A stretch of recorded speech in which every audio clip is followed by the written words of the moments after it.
4.4 seconds to go. Woods with the ball, lost the handle for a second, and lost it again underneath Wensian. It goes! And Upper Iowa with the 1-point win over the Warriors.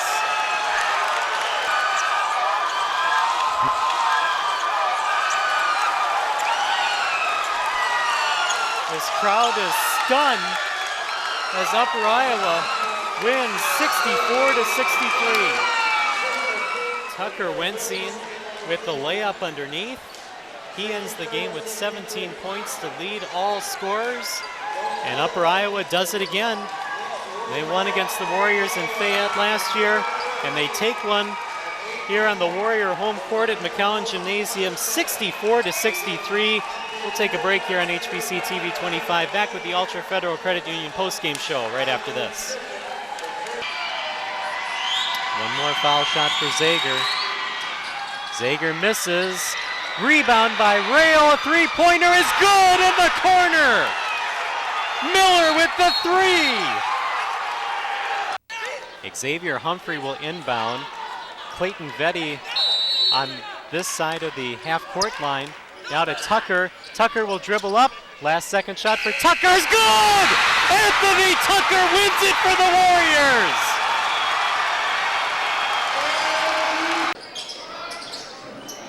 It's been a while since the Windhawks saw that double-digit lead. Now a steal. Pinkerton down court. And Pinkerton high off the glass and a jam by Blacklock. He's a 57% free throw shooter. Knocks down the first. Boy, is this home crowd great or what? Yeah. You know when your guy is on the court, you just let him concentrate. You hear a pin drop in here.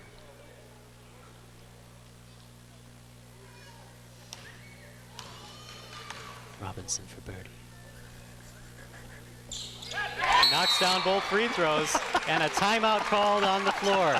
77-70. The Warriors with the lead. Will take a break. Back with more on Channel 25 after this. Mavericks will swing it around. Morai free throw line traveled.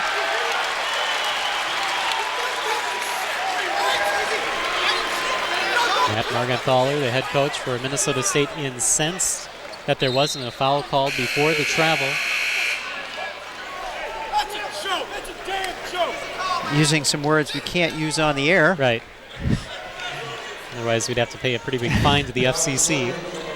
It's good they didn't have a crowd mic there, Justin. Well, I think we might have. maybe that leaked over on our headset microphones. We apologize if that did. Inside for Clayton Vetty. Vetty gets a foot in the lane, then makes a move to the basket, misses the layup, tipped around, working on O'Brien, and O'Brien gets the rebound. There's one other look at that pass from Grant Johnson into Clayton Vetty. The triple team comes in, and then the jump ball situation. Now Taylor Cameron will inbound for the Warriors with 6.4 on the clock. Cameron to Xavier Humphrey. Humphrey straight up, guarded by Crockrell. In the lane, Humphrey blocked. Grant Johnson misses underneath, and Bemidji State pulls off the upset, beating the Warriors 74-72. Cameron will back up. Now we'll try to make a move on Barnes. Over to Vetty. Three-pointer by Vetty. Oh, it's good!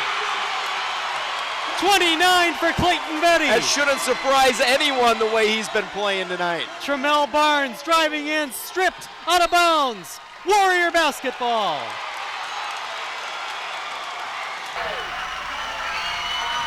Barb Bishop Memorial Gym is going crazy. Into Bolin, 26 seconds to go. Bolin holds on to Beyer. I don't know if you can get a shot of Pat Bolin. He is savoring this right now. Not showing any emotion, but you know inside he loves it. Kicked outside. The Ramblers will hold on. 8 seconds to go. 5, 4, 2 seconds. And the 47-game losing streak is over. The Ramblers have beaten the 4th-ranked team in the state, 57-49. Hello everybody and welcome to McCowan Gymnasium on the campus of Winona State University as HBC Channel 25 Sports presents NCAA Division II men's basketball. It's the Winona State Warriors against the Minnesota State University Mankato Mavericks. I'm Justin Barrientos alongside Eric Lear. It's Sweet 16 basketball. The winner of this game goes on to the Elite 8 in Springfield, Massachusetts next week. And the Warriors will just be able to dribble it out, and they will hold on for a victory. 10 seconds left to go. Listen to this crowd. And the Warriors have won. They head off to the Elite 8 in Springfield, Massachusetts. 89-76. The Warriors with the win over Minnesota State Mankato. They repeat as North Central Region champions. You know the numbers by now, but let's recap them. The Warriors have now won 55 consecutive games, 33 right here at McCowan Gym. Unbelievable statistic. And Jonte Flowers in the game, of course, not hitting from the outside. Thomas only 1 of 2 from the free throw line that trip, so our score is tied at 21. Fisher looking to go to Smith inside, immediately draws the double team. Fisher all alone gets the layup. Back here at McCowan Gymnasium for the Division II men's basketball North Central Regional. A look at Winona State head football coach Tom Sawyer. But let's talk a little bit about head coach Don Meyer for Northern State, one of the most prolific coaches in NCAA history. In fact, he's second all-time behind Bob Knight in career wins. In his 36 years, he's won 891 games, lost just 298. In fact, he's just 11 wins away from Coach Bob Knight. His 9th season at Northern State after 24 years at Lipscomb, and he actually started his career with 3 seasons at Hamline University to start out his career. This is the 4th NCAA tournament appearance under Coach Meyer in his 9 seasons. You know, out of all those statistics, though, the one that might be the most amazing is the fact that his students graduate. In all of his years of coaching, he's only had 1 student not get a degree. Yeah, one student in 36 years has not graduated, and that's what Division II basketball is about. It's not about jumping to the NBA. It's about getting an education while playing basketball. John Smith trying for the shot underneath after grabbing the rebound from the Flowers miss. He is fouled and will head to the free throw line once again. Robert Thomas picks up the foul. That'll be the 2nd on Robert Thomas. Ben Fisher to inbound for the Warriors. He gets it to Jonte Flowers. Flowers to Smith inside, blocked by Ratch. Loose ball is finally picked up by Smith. Gets it out to Henderson. Henderson eyed up the 3 and passes off to Fisher with a great move underneath. And that bucket has brought the McCowan Gym fans alive. A steal by Henderson. Henderson will push the ball up court. Alley-oop for Flowers. And a great pass by Henderson. I thought maybe it was going to be a little bit too low. They get it over to Nelson. Nelson will take the 3 just off the mark. DeWitt grabs the rebound. DeWitt will put it out to Wicks for 3. He's short. Flowers grabs the rebound, and that'll all but seal it for the Warriors. A little bit of nerves on that side by Wicks.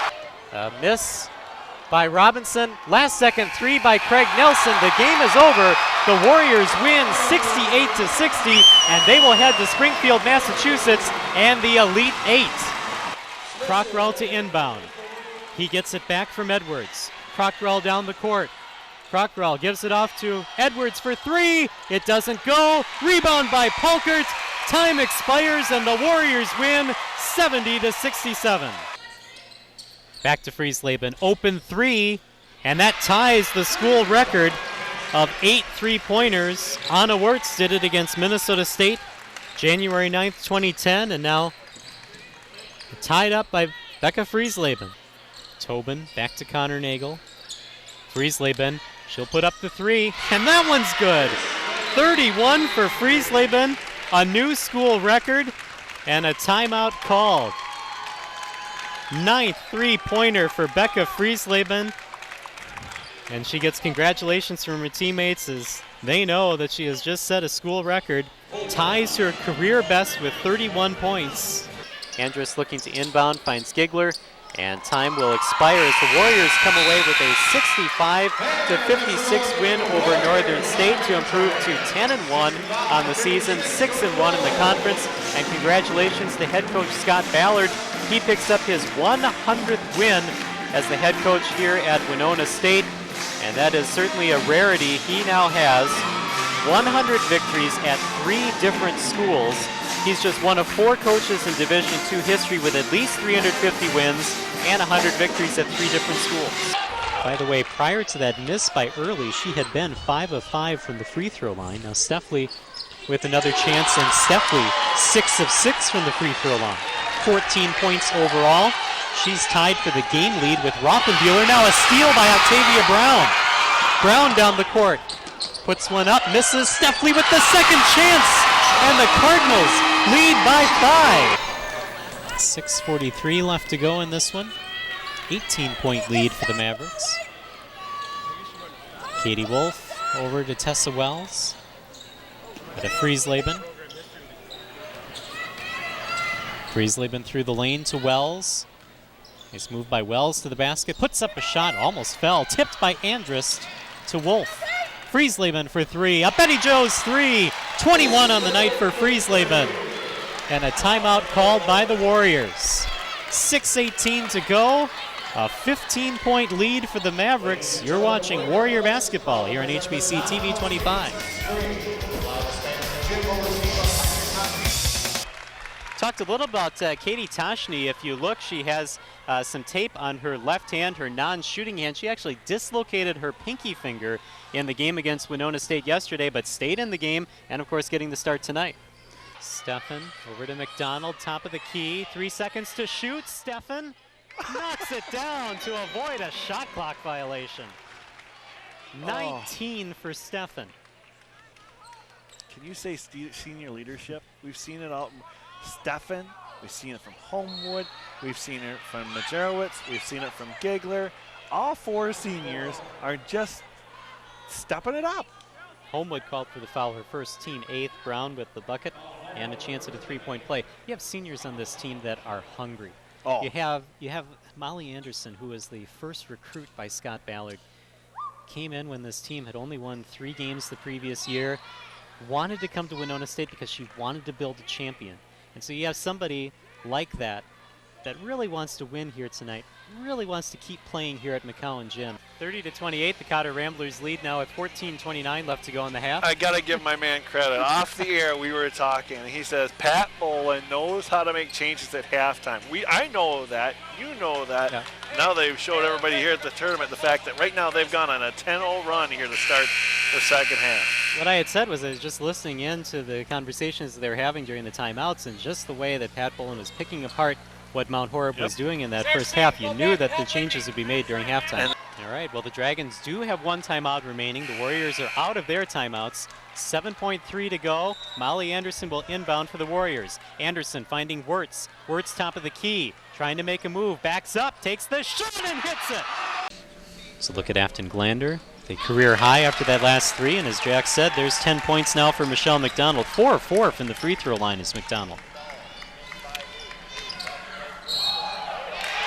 Offensive foul. And again, Glander in the mix.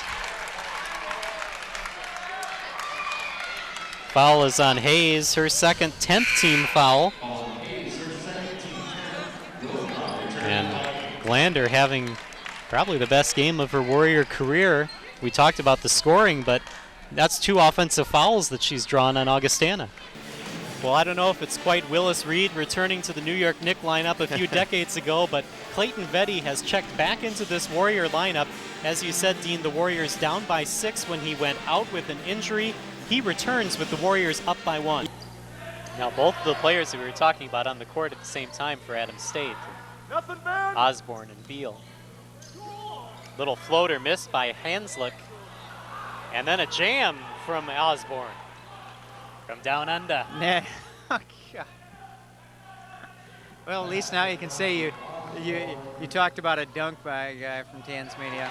Yeah, the Warriors need to win against Bemidji State, because if the Warriors lose against Bemidji State and Minnesota Duluth wins tomorrow, Duluth, by virtue of having the tiebreakers, I believe, would take that 4th spot in the NSIC. But the Warriors win here tonight, 60-56. Michelle McDonald with 15 points.